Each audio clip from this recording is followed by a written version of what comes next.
மாற்றுக் கட்சியிலிருந்து தாவேகாவில் இணைந்த முன்னாள் அமைச்சர்கள், முன்னாள் சட்டமன்ற உறுப்பினர்களை பனையூர் அலுவலகத்தில் முதலமைச்சர் விஜய் சந்தித்து வருகிறார். கூடுதல் விவரங்களை செய்தியாளர் மகேந்திரன் வழங்க கேட்கலாம். மகேந்திரன், வணக்கம். இந்த சந்திப்பு தொடர்பான விவரங்களை பதிவு பண்ணலாம். முதலமைச்சரான பிறகு இரண்டாவது முறையாக பனையூரில் இருக்கக்கூடிய தமிழக வெற்றிக் கழக கட்சியின் தலைமை அலுவலகத்திற்கு முதலமைச்சர் விஜய் வருகை தந்திருக்கிறார்.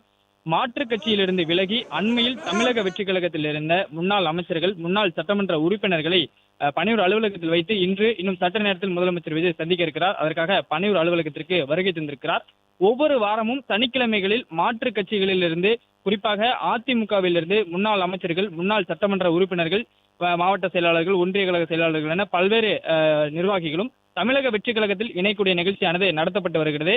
ஒவ்வொரு வாரமும் சனிக்கிழமை நடைபெற்று வரக்கூடிய நிலையில இன்று 4வது வாரமாக இன்றும் முன்னாள் சட்டமன்ற உறுப்பினர்கள் தமிழக வெற்றிக் கழகத்தில் இணையக்கூடிய நிகழ்ச்சியானது நடத்தப்பட்டது. பொதுச் செயலாளர் ஆனந்த் முன்னிலையில் 5க்கும் மேற்பட்ட முன்னாள் சட்டமன்ற உறுப்பினர்கள் இன்று தமிழக வெற்றிக் கழகத்தில் இணைந்தார்கள். இந்நிலையில்தான் இதுவரை முதலமைச்சர் விஜய் இதுபோன்று மாற்றுக் கட்சிகளிலிருந்து தமிழக வெற்றிக் கழகத்தில் இணைந்தவர்களை நேரில் சந்தித்து புகைப்படம் எடுக்காமல் இருந்தது. இந்நிலையில இன்று அதற்கான ஏற்பாடு செய்யப்பட்டிருக்கிறது.